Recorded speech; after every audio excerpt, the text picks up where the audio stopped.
Story 1. My life isn't particularly exciting, but whenever people ask me for a scary story, this is the one I always tell. I was 15 at the time, about to start my sophomore year of high school. I grew up in a typical beach town, packed with tourists during the summer, but turning into a complete ghost town as soon as the season ended. The bars and restaurants all closed down, and it was just the locals left, along with the sky and the ocean. If you've never been down the shore during the off-season, I would strongly recommend it. It's one of the strangest yet most calming feelings you can get from this life. As cliché as it might sound, our house was on a street called Surf Avenue, only a block from the beach. Funny enough, I actually know how to surf. It would honestly be pretty pathetic if I lived on a street called Surf Avenue without even knowing how to do it. I'd lived there my whole childhood, so the boardwalk and the sand had always been a part of my routine. Damn near a part of my personality, if I'm being honest. I don't live in that specific house anymore, but the property has stayed in the family, so it still feels like a piece of me. At the time, I was on my high school's varsity cross-country team, and I was kind of obsessive about staying in shape, even during the off-season. Summers get insanely hot down the shore, so I usually ran super early in the morning or late at night times when I wouldn't melt in the heat or have to be that jerk weaving in between crowds of tourists. That night, I decided to go for a late night run. I'd stayed up pretty late with some friends the night before and slept in that morning, so I kind of had no other choice. I never brought my phone with me when I ran. It was always annoying not having music, but even that little bit of extra weight would be enough to throw me off. I don't know if they still make them anymore, but I had this rinky-dinky little Garmin watch that I used to track my distance and pace. Besides that, the only other thing I'd carry was my house keys. To put it mildly, my parents were incredibly uptight about keeping the house locked, so, as annoying as it was, I really had no choice but to stuff my house keys in my shorts pocket every single time I went for a run, even if they were home. It was one of those non-negotiable rules. I still don't really understand why they were so concerned about it, especially because most private beach towns are typically super safe. But that's neither here nor there. I decided to stick to the boardwalk that night. The surface was just soft enough to be easy on my legs, but not as brutal as running directly on the sand. Sometimes I'd jog on the beach for a challenge, but that wasn't happening after the day I'd had. I just wanted a nice, easy, long run with minimal changes in elevation or terrain. The boardwalk would give me just that. I started zoning out after a few miles, enjoying that euphoric runner's high. I always tell people, even today, if you can break that first mental barrier, which occurs after about 3 miles or so, the rest of the run is easy and borderline enjoyable. Anyway, I was listening to the slap of my shoes against the wood while simultaneously trying to concentrate on the distant sounds of the ocean. I was in that perfect rhythm where you forget you're even running. But then I heard it, a faint clink. I stopped and checked my pocket. It was empty. My stomach dropped. It was my keys. I crouched down, peering through the gaps in the boardwalk, but it was useless. It was pitch black under there, and there was no way I'd even be able to retrieve them from where I was. I started cursing, literally yelling out loud. I know that sounds a little silly, but the adrenaline was still pumping through me from the exercise, and I was pissed that this detour had ruined my run. I knew my parents would have killed me if I came back without those keys. So without really thinking, I jumped off the side and headed down to the sand. It was also partly a matter of pride. I wasn't just going to walk away from one of my personal belongings. Who does that? The smell under the boardwalk hit me instantly. It was like rotten seaweed mixed with stale beer. That's honestly the best way to describe it. Imagine literally filling a bathtub with seaweed and beer. It was damp and heavy, and every step I took, I kicked up sand and trash. Like I said before, I didn't have my phone with me, so the backlight on my watch was the only thing guiding me, and it wasn't doing much. I crouched down to the spot where I thought my keys had fallen. They were nowhere in sight, just more clumps of sand and scraps of garbage. I'll repeat myself, it was disgusting, but I needed those keys. I thought about just leaving them, but decided that I had gotten this far, and turning back now would mean I had gotten covered in garbage and stench for absolutely nothing. I tried shifting the sand around a bit, thinking maybe they had fallen beneath the surface, but after a few minutes, frustration started to creep in. Had I really misjudged the spot by that much? I concluded that that was the most rational explanation, that I had somehow misjudged where they had fallen. I climbed back up to the boardwalk, stood where I had stopped running, and thought about how I could be sure of the spot underneath. That's when I got this genius idea to use my shoelace as a marker. I knelt down, untied it, and slipped it between the planks, letting it hang. That way I could crawl back under the boardwalk and spot it from below easily. As I was standing back up, something tugged on the lace, and it instantly disappeared into the crack. Not a breeze, not me moving weirdly, something from below. I couldn't believe my eyes. I was literally in shock. Someone had pulled it. I took a step back and stared at the spot where my shoelace had just been.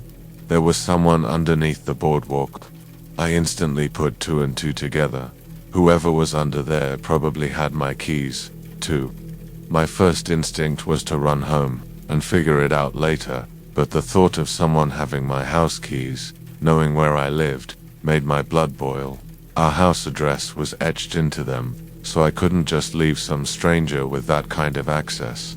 I still don't know why I did it. Call it stupid teenage confidence, but I took a deep breath, jumped back into the sand, and crawled under again. It felt different the second time. The air felt heavier, and I was bracing myself for some kind of fight. At one point, I heard faint shuffling somewhere ahead of me. My chest tightened. I swung my watchlight toward the sound, but saw nothing, just more sand and beams. I kept moving, and I heard shuffling again, this time from a different direction. That's when I realized the noise wasn't coming from one spot. There were multiple people under there. That was enough for me. Common sense struck me in the face like a freight train.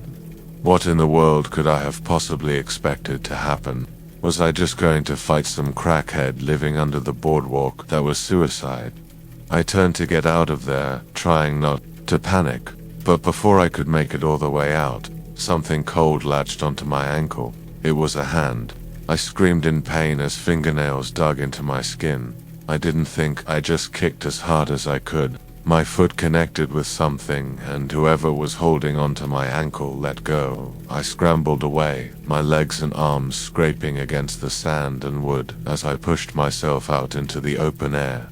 I didn't stop running. I sprinted straight back to my house. When I reached the front door, I pounded on it until my dad opened up. To say he was pissed would be a massive understatement. He was livid. I was surprised he didn't get physical with me before he could fully flip out.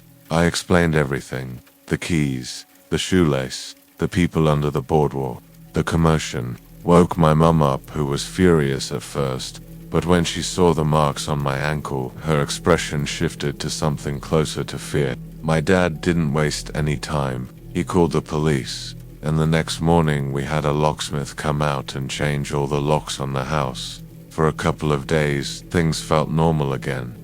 I figured that was the end of it, just a weird messed up night that I would try to forget. But then, a few mornings later, I woke up to loud knocking at the front door. It was early, way too early for visitors. I sat in bed for a while, waiting for my parents to go deal with it. When neither of them did, I decided to do it myself. So I pulled on a hoodie and went downstairs. I looked through the peephole, but there was no one there. Confused, I opened the door, looking around. There was no one in sight.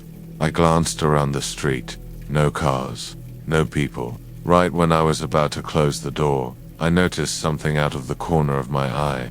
Sitting on the doormat was a shoelace. My shoelace. The one from that night. I slammed the door shut without another thought. We got a security system installed that afternoon. For weeks afterwards, my family lived in constant fear, but nothing ever happened after that. When I think back to this experience, story 1, My life isn't particularly exciting, but whenever people ask me for a scary story, this is the one I always tell.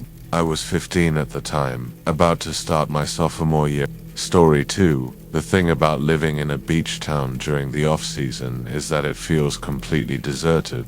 The tourists are long gone, the storefronts are mostly boarded up, and the boardwalk, the heart of the town in the summer, is nothing but an empty skeleton of itself. I like it though, it's peaceful. That's why, for the longest time, I would go for late-night runs on the boardwalk in the off-season when no one was there. It was my detox from life and all the stress that comes with it.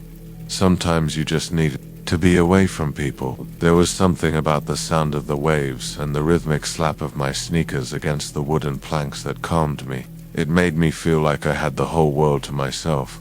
Tonight was no different. The air was crisp, carrying that scent of salt and damp wood. The only lights came from the occasional street lamp buzzing faintly, casting long, lonely shadows. I was maybe a mile in when I got that feeling, the one where you just know you're not alone.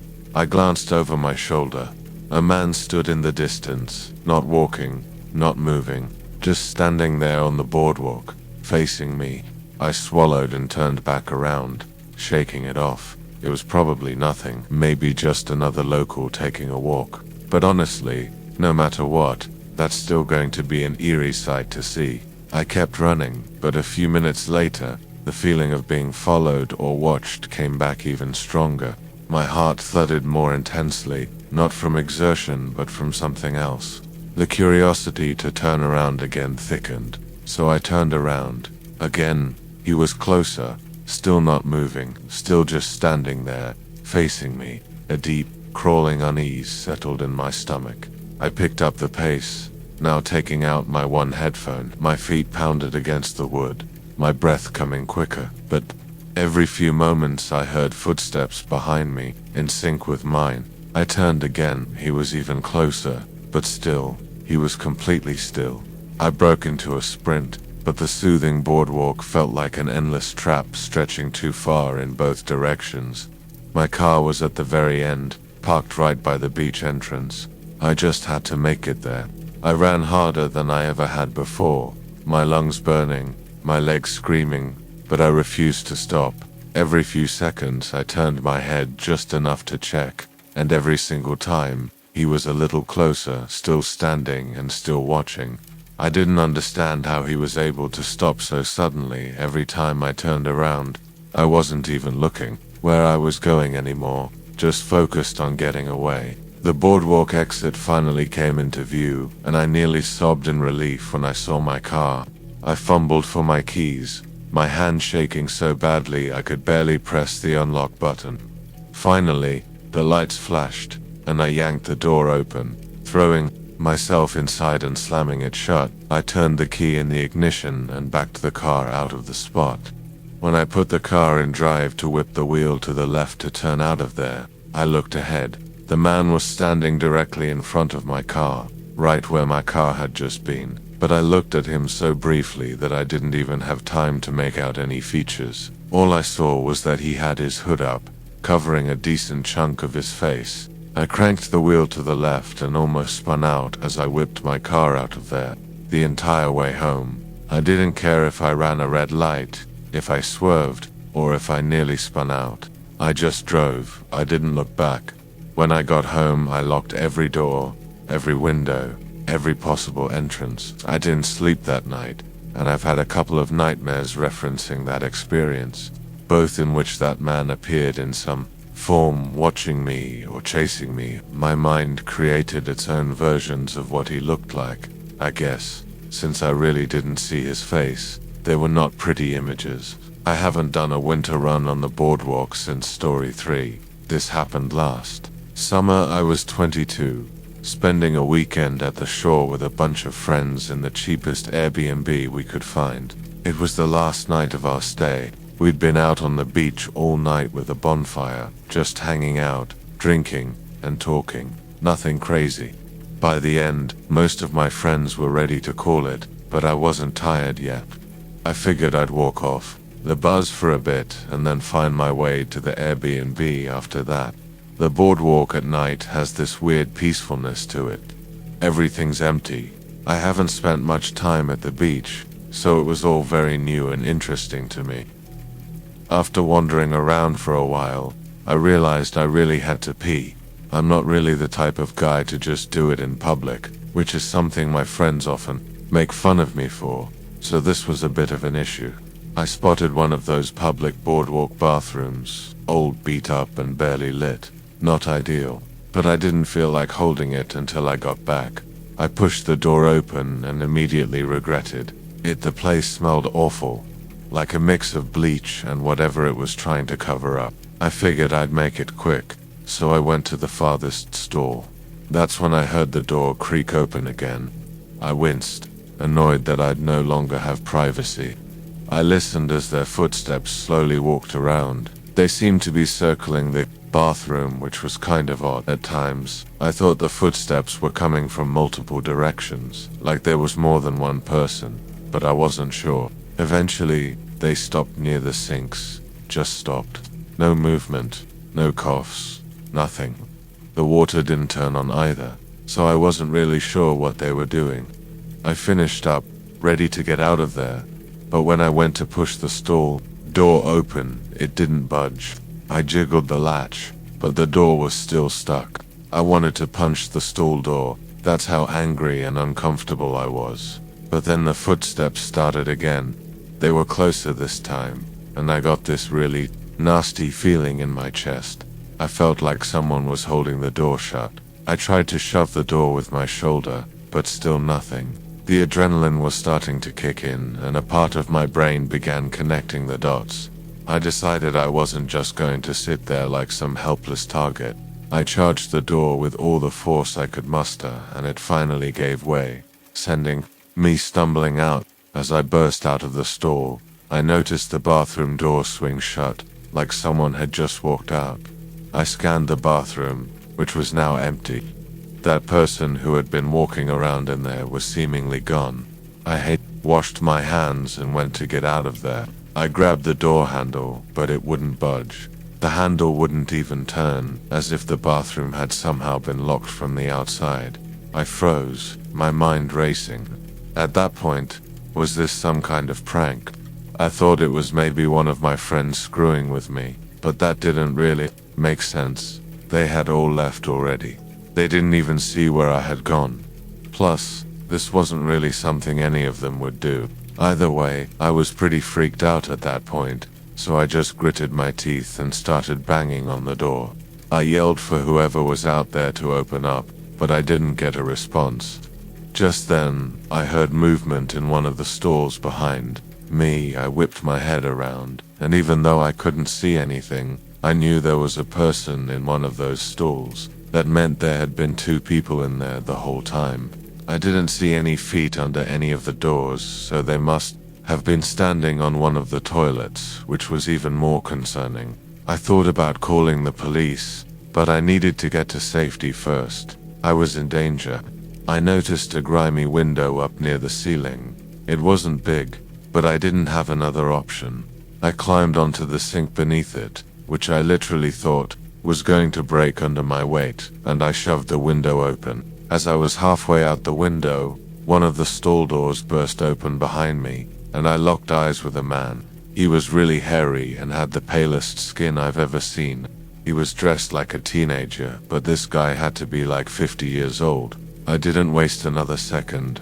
I scrambled the rest of the way through the window and dropped down onto the boardwalk. My knee hit the ground hard, but I didn't care. I just ran. When I got a safe distance away, I called the cops. They showed up pretty quickly. It was a beach town. After Albert, by the time they checked the bathroom, that guy was long gone. That part of the boardwalk was dead. No cameras, no shops open that late, so it's not like there were any cameras. They could check. I showed the officers where everything had gone down, and one of them pointed to the scratches on the bathroom door handle, saying it looked like someone had messed with it. We all agreed whoever it was didn't want me leaving, which was not the most comforting thing. The officers told me I was smart to escape through the window, and that was that. I had to leave the beach the next day, so I never got any kind of update on the situation. I doubt the police even really investigated much. Story 4. Anyway, I'm sorry in advance if I mess up some details of this story, but it happened when I was really young. I don't remember exactly how old I was when it happened, maybe 8 or 9, but I know it was during one of those summers my family spent at my grandparents' beach house. It was kind of like the family hub. Every summer, a bunch of USMI siblings, cousins, aunts, uncles would pile in for weekends or weeks at a time. The house wasn't super fancy or anything, but it had like a million bedrooms and could sleep our whole family easily. It was also really close to the beach, so I used to spend entire days playing in the sand and exploring the neighborhood on my bike. Every summer I spent there was amazing. It still feels like an extended fever dream, especially now as I'm getting further and further removed from that blissful childhood. I remember that summer being different, though. There was some big hurricane forecasted, one that had all the beach towns scrambling to take precautions months in advance. I'm not sure if other beach towns did this, but ours built these massive sand dunes along the shore as a makeshift barrier. I'm not sure if calling them dunes is exactly accurate. They were huge. I mean, to a kid, they looked like castle walls. I bet the aerial view of the coast during that time would have looked absolutely nutty. That summer, my siblings and I would spend hours climbing the dunes, tumbling down the other side, pretending we were scaling mountains or sneaking into a fortress. It was weird though, as you could probably imagine. Usually, when you're standing on the boardwalk facing the beach, you can see the ocean stretching out in front of you. But those dunes, they completely blocked the view. You'd walk along the boardwalk and instead of water, there was just this giant wall of sand. The beach also closed after a certain hour. The lifeguards would go off duty, and people weren't technically permitted to go on the beach, but that never really stopped us locals.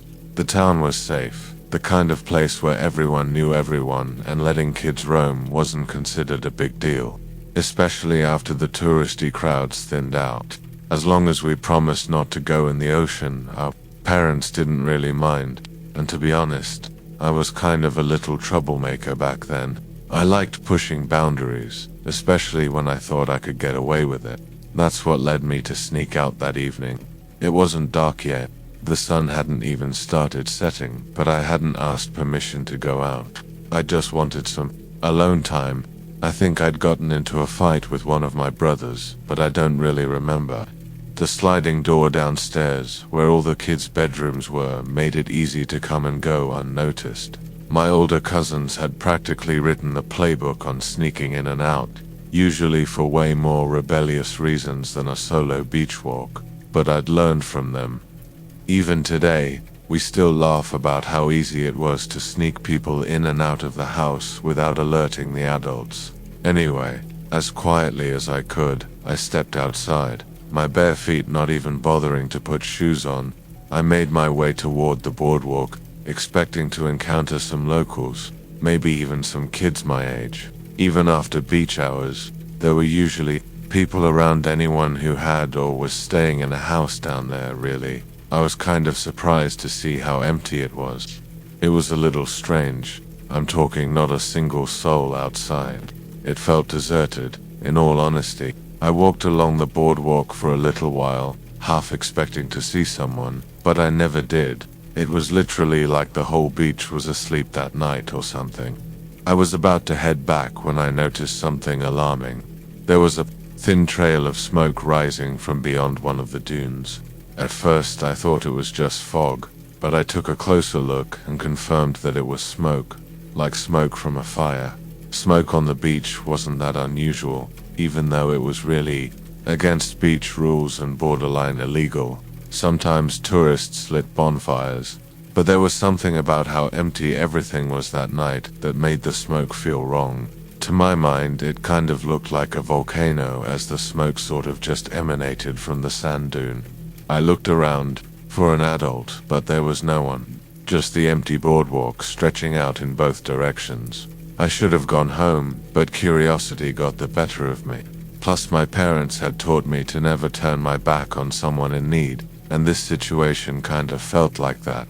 I climbed the sand dune a little ways away from the smoke. By the time I reached the top, I was covered in sand. I looked down the other side and saw what I expected to see, a bonfire. The weird thing is that it was completely isolated. There was no one around. There were no chairs, no coolers, nothing. Just a fire burning in the middle of an empty beach, as if whoever had set it had abandoned it. It didn't sit right with me. Even at that age, I knew leaving a fire like that was dangerous. I slid down the dune and made my way over to it.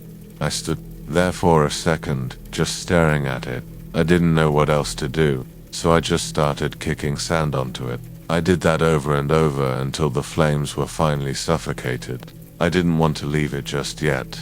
I was way too curious. I couldn't think of any reason why someone would light a fire just to abandon it unless they were trying to commit a crime or something. I inspected the fire pit some more and made some eerie discoveries. First, there were clothes. Little kids' clothes. Like stuff that I'd wear. Kids' shoes, socks, half-buried fabrics. I bent down, using a stick to poke around. I realized that the fire had mostly been clothes, which gave me a really sick feeling inside. But then I realized what else had been burning. Photos were, at least what was left of them. Most were charred beyond recognition, but one had survived enough for me to make out a face. It was a boy, probably around my age. He honestly looked a little bit like me, like if one of my parents told me he was a distant cousin or something, I'd believe them. The picture made me really scared. I felt myself wanting to run, and I dropped the stick I was holding. I was just a little kid. I obviously hadn't been through anything that scary before, so I was really freaking out. But it got so much worse. I heard a voice shout out, "Hey," from somewhere in the distance. I looked up and there was a man coming toward me from down the beach. He was bald, but I couldn't see much else of his face from so far away. He was also staggering every few steps, as if he were fighting not to trip over on his own feet. It looked like he was drunk or something worse. He yelled, "Hey, kid," and started moving a little more quickly toward me.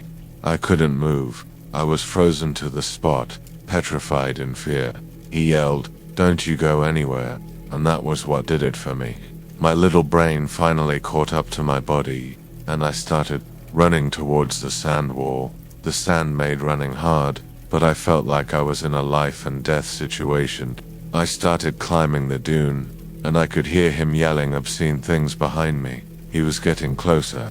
Just as I reached the top, I felt fingernails clawing at my ankle. By some miracle, he was never able to get a grip on me, and I vaulted myself over the dune, tumbling down to the bottom. I sprinted for the boardwalk and ran all the way home. I looked back a few times to make sure he wasn't following me, which he wasn't, but I kept running like my life depended on it. When I got home, I immediately went to my bedroom and started crying. I wanted to tell my parents, I really did, but all I could think about was how I'd snuck out and how much trouble I'd be in. So I kept my mouth shut. Looking back, I know I should have said something. I should have told my parents at least, but I didn't. And nothing ever came of it, as far as I know. There were no news reports, no police at the beach the next day, no reports of missing children in the area or anything like that.